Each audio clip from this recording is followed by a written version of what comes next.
Hello, and welcome to the Book Club Review. I'm Kate, and this is the podcast about book clubs and the books that get people talking.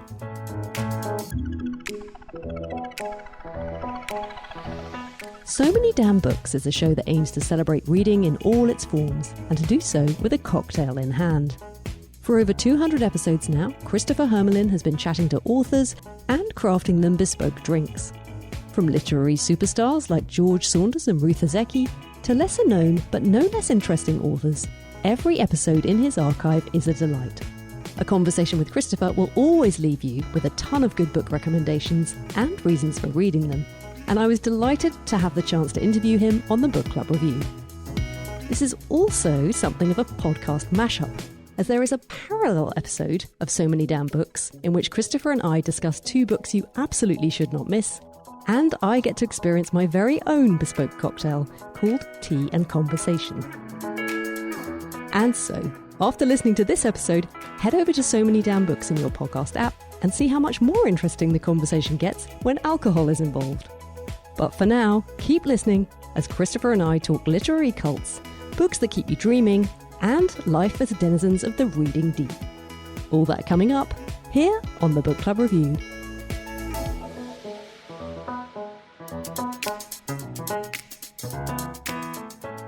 Christoper, I was so pleased when I asked you and you said that you would come on the show, because you're someone, when I listen to your show, I always think, I'd just love to be part of that conversation.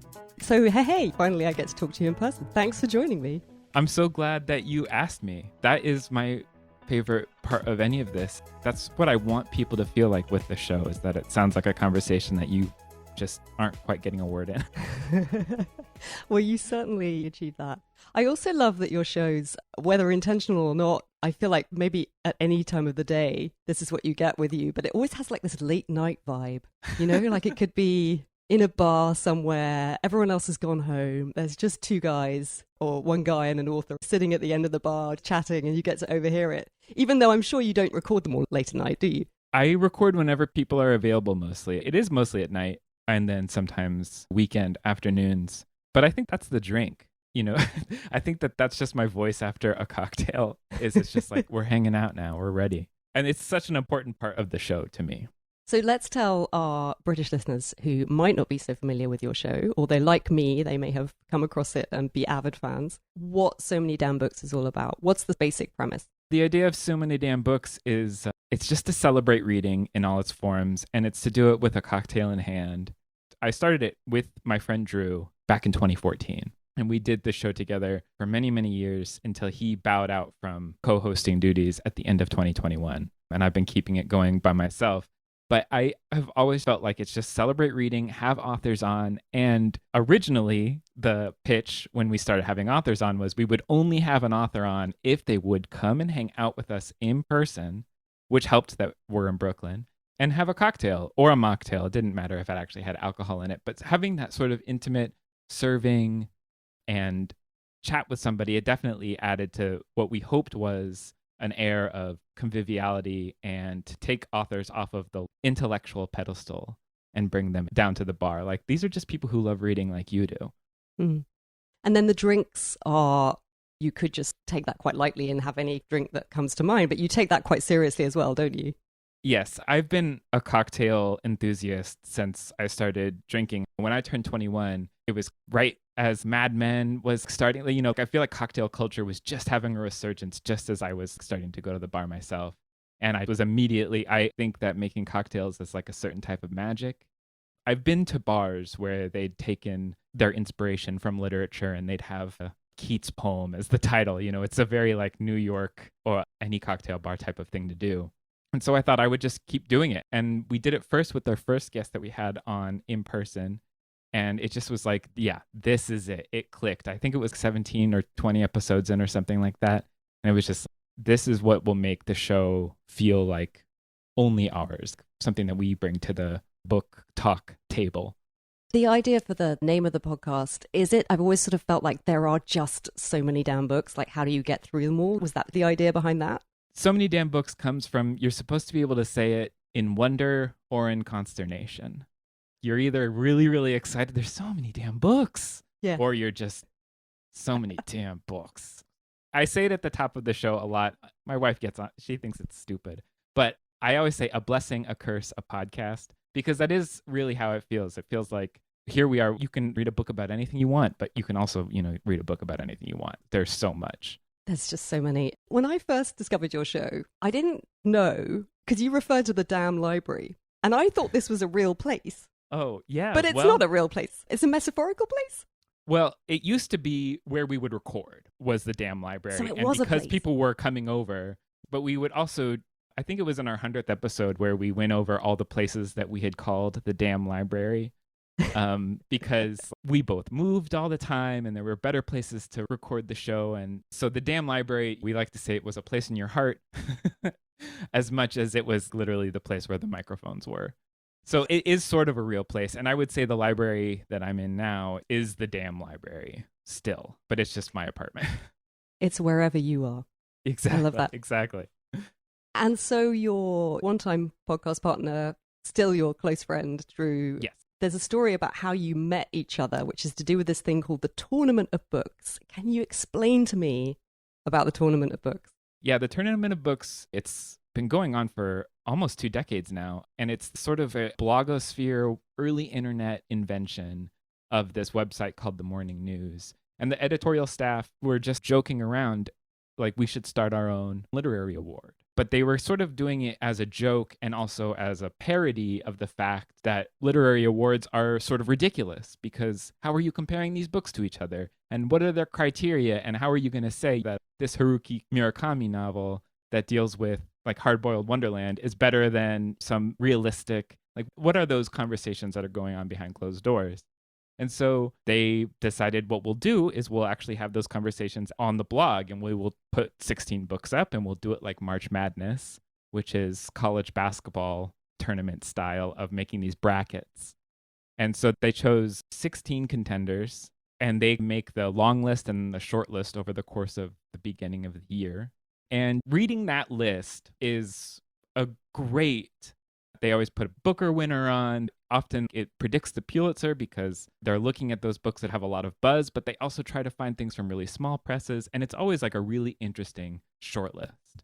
Drew and I met in the comment section. So every day they'd have some literary or interesting person post their judgment between the 2 books and explain, like, I'm going to say this one moves forward into the next part of the tournament. I see, because what I didn't understand is how does something win? Like I get with a basketball game, clearly one team is going to get more baskets than the other. But who decides? So it's some literary figure. Yeah, it's an editor, it's another author, it's someone else. And they also will choose a tournament of books reader. You can apply and be a reader judge that year. And it's just an essay where it's like, oh, I got these 2 books in the mail. And some people go really into diaristic. Like, this is the sort of exact experience I had reading these 2 books.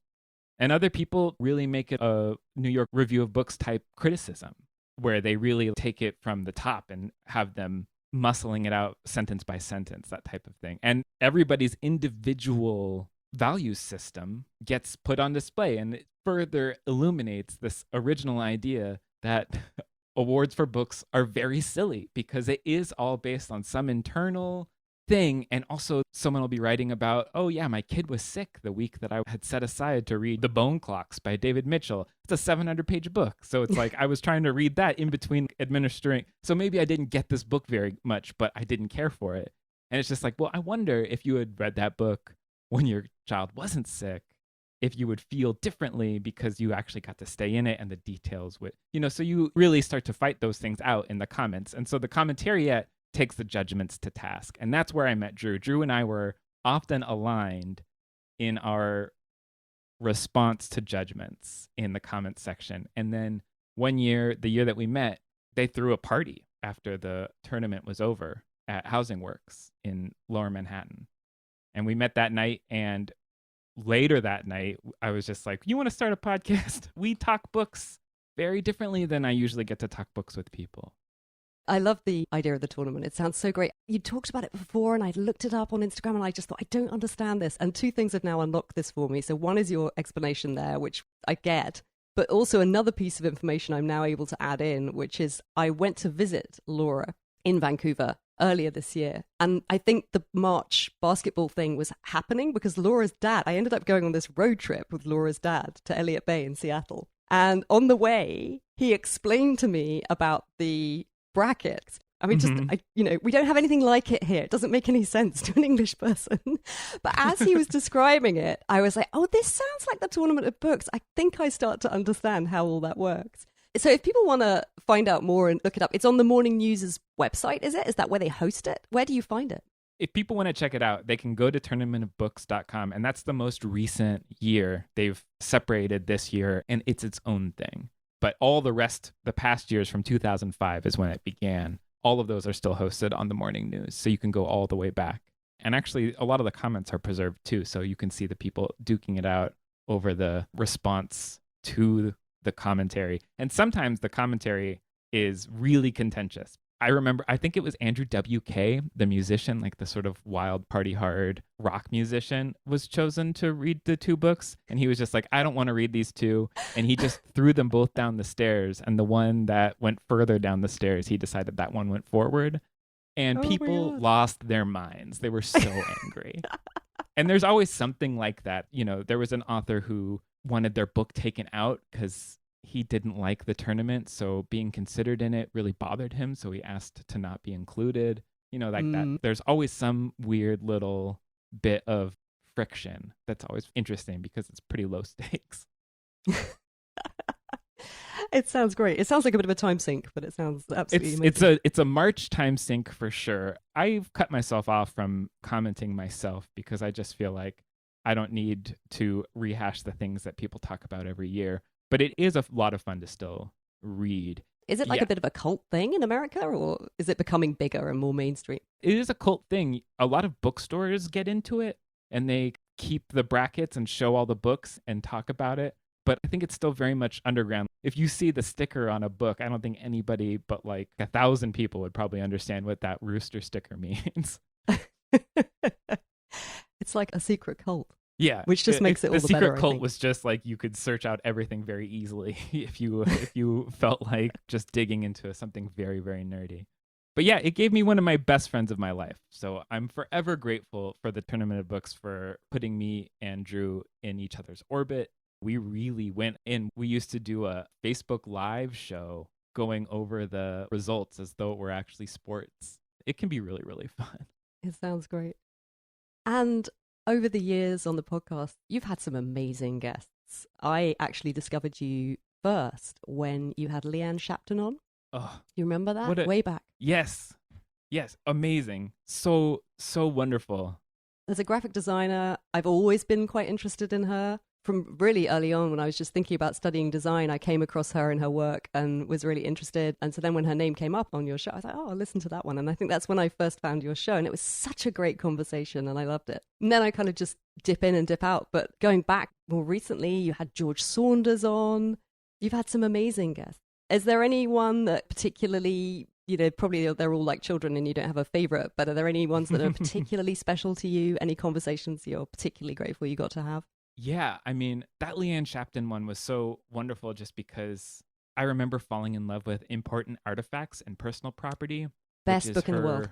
Incredible book. And I love a gimmick book, a book that's like fully just like, I'm going to really go all in on a very weird gimmick. And so to have an auction house guide be your way of telling a story.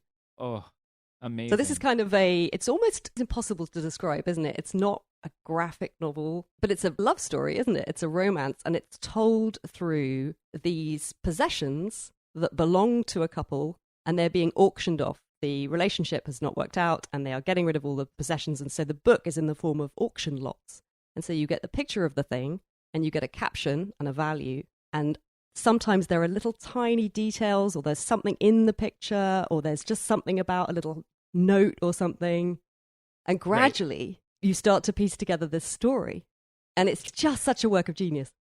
Absolutely magical. And discovering that book was it was just in a bookstore on a bottom shelf type of thing, and flipping through it and trying to make it and connect it. Like, I didn't read about it anywhere. I didn't know about it. It was just a book that I found on a bookshelf. I was the same. And did you know? Because when I first found it, I thought it was a real auction catalogue. It took me a while because it wasn't obvious it was by Leanne Shapton. It was because I recognized her artwork. And then I was like, is this? And then looked. And then I was, is this fiction? Is this made up? I was clued in from where it was in the bookstore from the start. But it so speaks to me in that making something tell a story that you weren't sure was going to tell a story. And also, a closely held belief of mine is that you can tell a lot about a relationship through the possessions that you share and don't share and those types of things. And it was just like, there it is. There's a book that proves that that is absolutely true. Absolutely magical book. And then we had her on for Ghost Story, which was a completely different type of experience, but also very moving. But yeah, I think one of the ones that I was just so excited about doing was John Hodgman. John Hodgman is a sort of minor celebrity. He was the PC in Mac versus PC commercials in the United States against Justin Long. And he was also in Bored to Death as a literary agent. And he was this interesting guy who came up through the McSweeney's San Francisco literary scene, writing as a humorist and then ending up on The Daily Show with Jon Stewart. And then wrote these absolutely bizarre trilogy of books that were his accumulated facts that he'd made up. So it was all not real facts. And it was like the presidents who secretly had hooks for hands, or a list of 600 famous hobos, or, you know, like just like very funny, weird. The presence of ice hockey means there's fire hockey. And then here are the rules to fire hockey. Anyway, very silly, but arch, but all presented extremely seriously as though this is just true. Then after that series ended, he started writing these very thoughtful memoirs.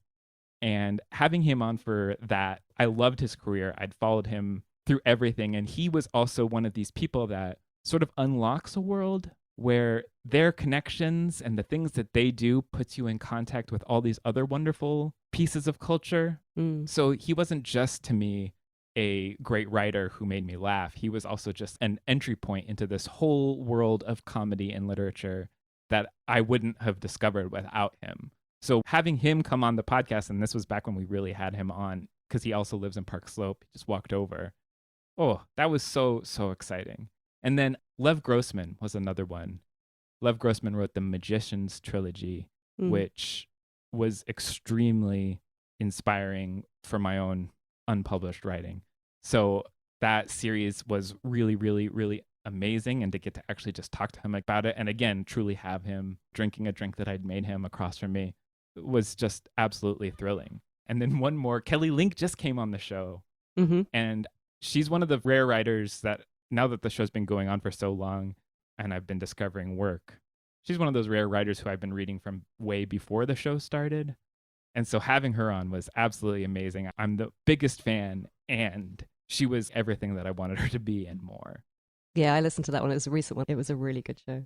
So when you're interviewing people, do you think about the art of interviewing? Is it something you feel like you have to kind of work on and craft, or do you just approach it as a conversation and not worry about it too much? I think both.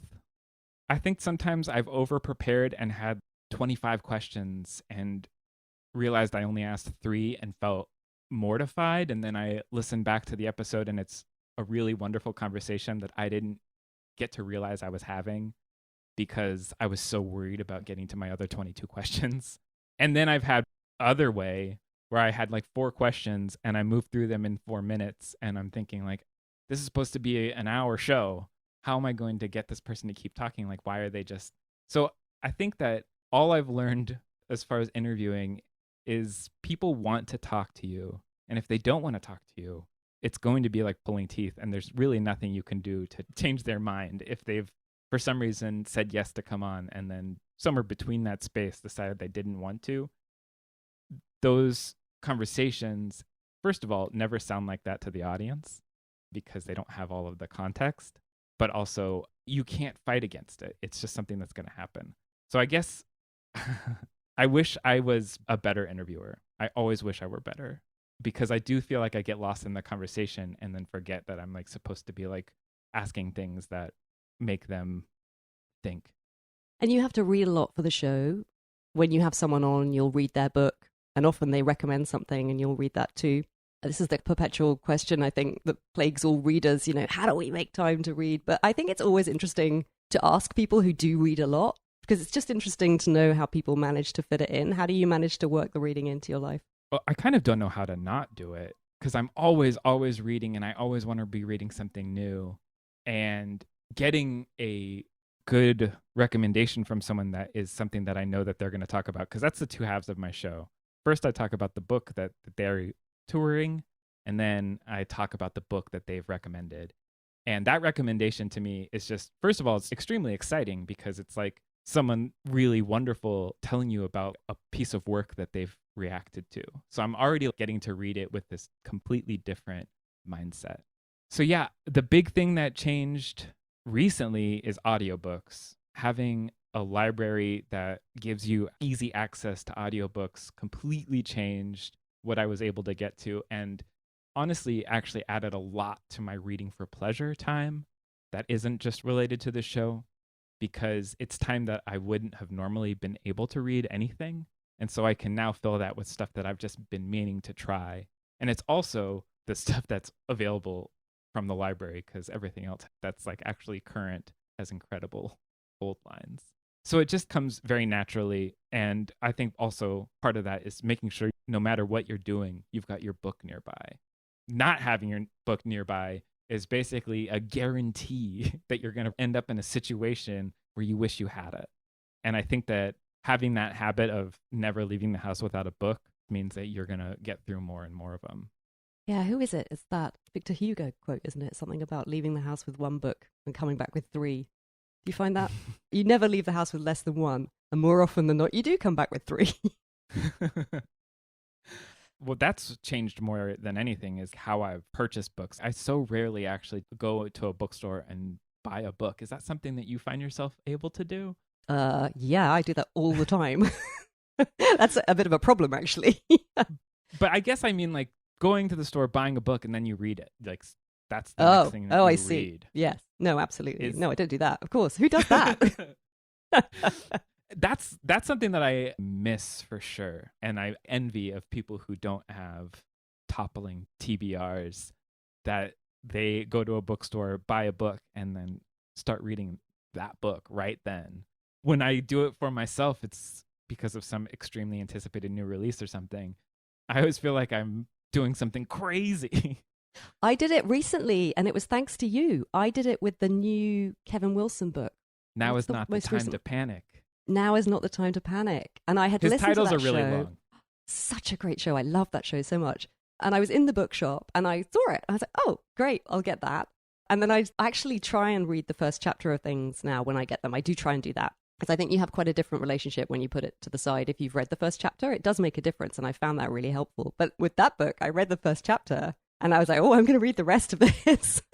I didn't want to stop. And so I actually had that really delicious experience of buying it and reading it. Like, it was the next thing I did was I read that book. But it's true. That's a rare pleasure. It's such a silly thing that we are both, as book lovers, I think everyone thinks that that's just something that comes with the territory. But when you get too deep, yeah, and there's no swimming back to the surface deep from here. You've got to make our underwater got to just world. Make a life for yourself on the bottom. That's right. Yeah. Really down where it's really dark and there's the strange things with the kind of, tentacles. That's where we dwell. The anglerfish. Yeah. Yeah. I was going to ask you really quickly, because you were talking about listening to books, and I was just curious to know what books, podcasts you find time to listen to. Well, yours. Oh, that's so nice that you listen to mine. I can't believe that you listen to mine. I love yours so much, and I think it's because there's this really fun... I like the book club reports the most, like actually when you're referring back to... Because it really feels like a boots-on-the-ground type of reporting. Like, this is what this group of people... And it's very specific to your world and that context, which is sometimes lost in literary discussion. And then I assume that I'm imbibing podcasts the way that people are imbibing mine. I'm usually looking for an author that I've just connected to their work, and I'm searching by who's had them on. So I assume that that's how people find me as well. I don't feel like people listen to every single episode. Do you? Is that something that you think about for your listeners? Well, I'm the opposite in that I don't usually want to hear from the author. And so my favorite episodes of yours are probably the ones where it's just you and Drew and you're just catching up on what you've been reading recently, because I'm more interested in that conversation, because I'm interested in the reading. I'm not so interested in what the author's intended. Your show is an exception to that because I think they're such good conversations. They go on such unexpected tangents that are just unfailingly a delight. But more often than not, to my frustration, I feel like conversations with authors rarely gets to the heart of what I think is interesting. You know, if they're promoting something and there's a reason they're there, and you know what I mean? It's so I'm always interested in the sideways angle. Yeah. I used to love the New York Times podcast. They used to do a good bit at the end where they just go round and do what they were reading right then. And that was always the best bit. It was so good because it didn't feel like they'd prepared it that much or really thought about it. And you just, for an instant, got some really good, honest thoughts about what they currently had on the go. The rest of it, I could take or leave. But that last 10 minutes, that was where the magic happened. And now they've changed it, and I don't think they do that anymore. I feel the same way about, there was this podcast, the Slate Culture podcast. That was, I actually got to have Dana Stevens on my show because she wrote a book about Buster Keaton. That was absolutely phenomenal. But she was a co-host for that show that I still think goes, but I stopped listening. But in the same way, at the very end was when they'd get to their recommendations. And it was just anything in culture that they had responded to. And because they recorded an episode every week, it was the most diaristic, and it was the most just like a window into their cultural lives, which I would sometimes, I don't care about this interview. I'm just going to scrub to the recommendations at the end. And I've seen now that I have really ridiculous metadata on the show that so many people listen to the drink and what did you buy, and then they're gone. Whatever. That's stuff that I'm not sure, like, is this, am I glad that the metadata for this exists? I'm not sure. I have absolutely no idea in the world what the metadata would say about our show. I don't even know how to access it. It's for the best. It's better to think that you're just putting it out into the ether, I think. Yeah, that's definitely the way I think about it. So, what's a book that you find yourself recommending a lot to other people? Because you get books recommended to you all the time, but I'm curious to know what's a book that you find you recommend. I always tell people to read Skippy Dies by Paul Murray. I don't think 10 episodes of the show have gone by without me mentioning something. Oh, that reminds me of Skippy Dies. It's funny because it's so similar in start to The Secret History, in that it just starts with like someone died at the beginning, and now you're going to figure out what happened. Why did they die? The why done it structure is such a great one. And I think Paul Murray is an absolutely delightful author. So that's one. But people tend to know that these days. So now I find myself telling people to read The Boy Detective Fails by Joe Mino. It's a great book that I think a lot of people have done this concept since, which is like a kid grew up being as their Nancy Drew in their neighborhood. And now they're an adult looking back on that time when they were solving all those cases and having such great adventures and sort of wondering where that little kid went. And so it's this adult looking back on his illustrious career and then thinking about the one case that sort of sent him spiraling. Really, really funny, for as much as that doesn't sound funny, but heartfelt and strange. Plus there's a fun puzzle inside the book. And everybody who does end up reading it loves it, and they come back to me like really excited about it. But I think it's mostly out of print. You can get copies, but it's one of these things that you have to go hunt down. I like sending people on a little bit of a hunt. It's so good to have a quest. Yeah. I was going to ask you another question, which actually someone asked me, my friend Charles Pignal, who has a good podcast he's just started called Lit with Charles. He interviewed me and Laura for his show. And he asked us this question. He said, tell me the best book that you've read that I've never heard of. But I feel like maybe you've just answered that. Do you have another best book that I've never heard of? Yeah, I do. It's also out of print. My dad sent me a copy in the mail. My parents are both big readers. They're a big reason why I'm a voracious reader. But he's not so evangelical about books. If he likes one, he'll tell me about it, but that usually is as much as it goes. But he actually sent me a copy of this because he was like, I think you need to read this one. And he was absolutely right, and it became one of my true favorites, Spangle by Gary Jennings. Yep, never heard of that. It's an enormous book. I think it's over 1,000 pages, and I think subsequent editions came out and they tried to serialize it. And so I think you can get it in 3 volumes, which is a great way to read it. It's basically days after the Civil War has ended in America. One of the generals for the North gets approached by a real 2-bit looking circus, and he says, I need a sharpshooter. Do you want to join us?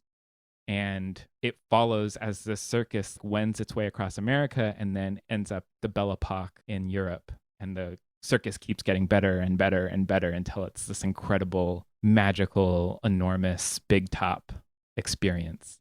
And you really just follow all sorts of perfect little things. And the guy, Gary Jennings, toured for, I think, over a decade with a circus in researching this and was an acrobat with them. And so he's got all of these details that you could only get from lived experience. So it's an amazing historical novel. It's an amazing circus novel, which is also a very fun subgenre that I get into.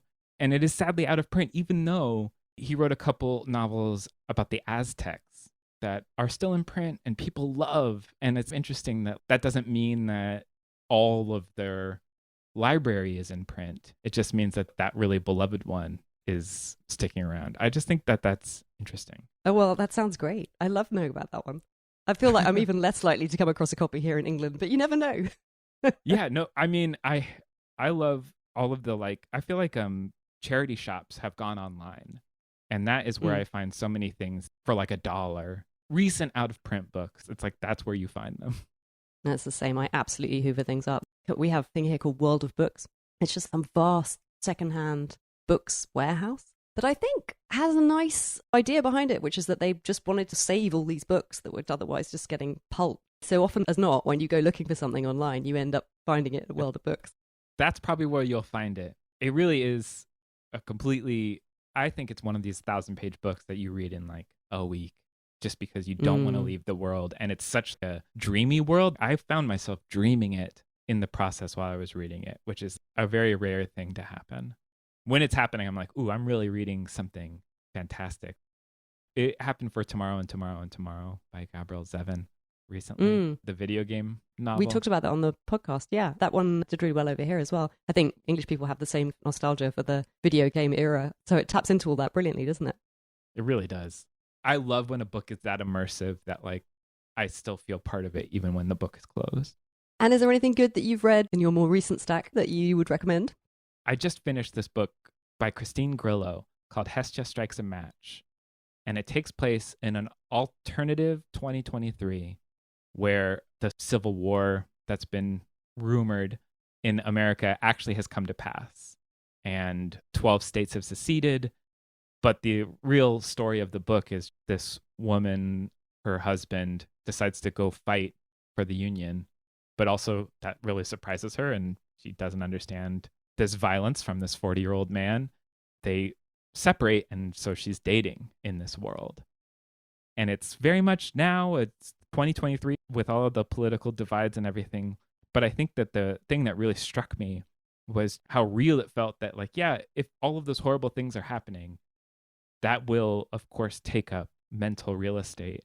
But it won't take it all up, and you'll still have to cook and go take care of your kids and fall in love and all of these other things. And so each chapter is a serious boyfriend over the course of the book. And it's really, really funny, but it's also very poignant. And I think it's probably eerily prescient to how a civil war would go down in America right now. Highly recommend it. And I can't wait to talk to her because it totally blew me away. And actually in this feeling of sometimes you have to read really fast to kind of stay in the world and just because of life's distractions. The opposite happened with this where I wanted to slow down. And after a boyfriend was over, I just wanted to think about it and stay with it and keep the book on my bedside and sort of read it more like I would like a short story collection, even though it's definitely a novel.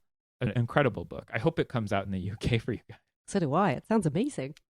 And have you been in a book club? How do you feel about book clubs? I have never been in a book club before. I'm starting one for my Patreon for the first time. Oh, are you? Yeah, we just chose our title. We're going to be reading Chain Gang All Stars. Okay. And I'm excited to read the book, and I'm excited to run the podcast book club, adding another book that I have to read every month or so onto my stack. But I've never been a part of one before. I've wanted to, and I've been a part of other types of clubs. I was in a Lost watching club, the TV show Lost. We would watch the episode together, and then I'll discuss it. And that was really, really fun. And I was in a wine club, which I don't remember very clearly, as you might imagine. So this will be my first book club, other than the book club that I've felt like I've unofficially created before I officially created one for the Patreon of just people writing to me about what happens on the show. I've always wanted to be a part of one. I think it seems like the absolute best. And tell us about the book you picked, Chain Gang All Stars. I think that's a book that's having a big buzz in America, isn't it? Yeah, basically they're televising fights between prisoners in high security prisons. And the winners can, I think, get out of prison, or they're less exploited than the rest of the prisoners. I actually am going in pretty blind. I read the short story collection that preceded it, Black Friday, which was really powerful. So I'm very interested to see what he's like as a novel writer.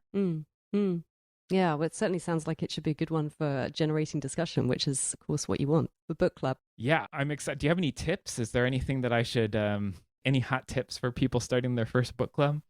Well, I'm curious to know what you do when you don't like something, because you strike me as the kind of reader who basically will always find something that they love, something to admire and celebrate in everything they read. I feel like you're very generous that way, in a way that maybe I'm not.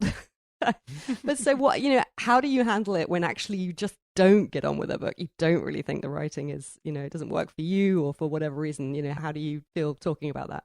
I do want to find something, because as a former literary agent, as a wannabe writer, I know how much work and effort it takes to make even the silliest book.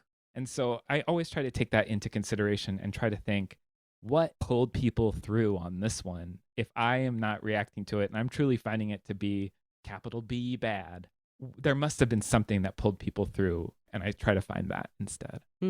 It's really funny. You never quite know for what makes a good book club book. But what Laura and I have always tended to find and always really delight in is when you do get a really good range of opinions. And actually, sometimes those people saying, no, I really didn't like this. I thought this was terrible. Where the Crawdads Sing by Delia Owens was an excellent book club book because it was so divisive. My book club were absolutely split down the middle. And people who loved it, like me, were like, what? How could you not? And then other people were like, no, you can't tell about the characters and the marshes don't make sense and like all of this stuff. And it was just such a fun one because it was so polarizing in a way that I had never expected. That's actually what I'm most excited about next, because this is a book club. I'm not going to record it or anything. It's just to hang out with these people who support the show. I'm going to actually get to be candid about my opinion about things, and I am not usually candid about my opinion about books. Interesting. But I do think as well, though, occasionally I meet readers who I feel like are the finest kind of readers, where it's looking at that respect for anyone who's been able to sit down and craft a book and acknowledging that. It's good to be reminded of that for me a lot of the time. Because, I'm just a reader. I'm not a writer. So that whole aspect of it, the craft of it, is not something I really think about. I'm not really aware of that. I'm just thinking about the reading. So then you could be a bit selfish. I don't care that it took you a year to write, all I'm interested in is how I felt reading it. For me personally, that is where the most interesting conversation comes from, is trying to find what did work, or if something didn't work for you, is that because of personal taste, because of something else? Like, where is your dislike of, I love when people tell me that they don't like books without quotation marks for dialogue. That's something I hear people say a lot. And I think what they're really saying is, I don't like to be confused when I'm reading. There's usually some underlying thing underneath You get into this really fun psychological space that I think can be really illuminating to how you think, that you didn't realize that you thought that way. And so I'm hopeful for these book club conversations because I have put them on intellectual pedestals, and I'm hopeful that they will yield good conversation. But who knows? Who have you got coming up on the podcast? Anyone you're excited about? I have Rebecca Mackay coming up for her novel, I Have Some Questions for You. And I'm also excited about that conversation because I've already had it, but she has been on tour for so long at this point for this book that it just felt like I was having a different conversation with her than she would have been having with me if it was at the beginning of the tour.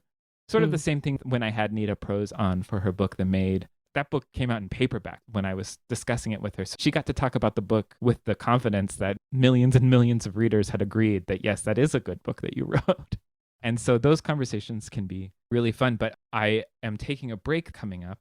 And that is what I'm really excited about, is reading some personal stuff. And I'm going to Rome and Paris. So I've been loving reading Rome and Paris books. And yeah, that's almost more exciting than anything I could be working on for the podcast. And that's exciting too. I've got the whole fall and end of the year wide open. Who knows who I'll be talking to? It'll be based on whose books really find me in the next couple of weeks. Well, I'm looking forward to finding out. Christoper, it's been so great to get to have this conversation with you, and good luck with your book club and with all the episodes to come. Well, thank you so much for having me. This has been a total blast. I love your show, and I'm honored to have been included. That's nearly it for this episode. Books mentioned were Important Artifacts and Personal Property from the collection of Leonora Doolan and Harold Morris by Leanne Shapton, Skippy Dies by Paul Murray, The Boy Detective Bales by Joe Mino, Spangle by Gary Jennings, and Hester Strikes a Match by Christine Grillo. And if you want to know more about the morning news and the Tournament of Books, check the show notes where I've included a link. Don't forget, you can also head over to So Many Damn Books for what we might call the chaser to the drink that has been this episode of the Book Club Review. I hope you enjoy it, and make sure you have a browse through the SMDB archive while you're there. Just don't stop listening to this podcast. That's all I ask. This episode of the Book Club Review was edited and produced by me, Kate Slotover. Whenever you listen to it, if you have thoughts, Laura and I would love to hear them. Comment anytime on the episode page on our website, thebookclubreview.co.uk, linked in the show notes, which is also the place to go for an episode transcript. Comments there go straight to our inboxes, so drop us a line. We always love to hear from you. Other links worthy of mention: if you're an Instagrammer, you can also comment under our episode post there, and I've included a link to help you find it. Plus the link to our bi-weekly-ish newsletter sign-up for extra reviews and recommendations between shows. And finally, info about our Patreon stream and how you can support us there. If you'd like to see what we're up to between episodes, do follow us on Instagram or Facebook at Book Club Review Podcast, on Twitter at Book Club RVW Pod, or get in touch direct at thebookclubreview@gmail.com. And if you enjoy our shows and want to do a nice thing in return, please do leave us a quick star rating and review. Wondering how to do that? Check the show notes where you'll find a handy how-to guide. But for now, thanks for listening and happy book clubbing.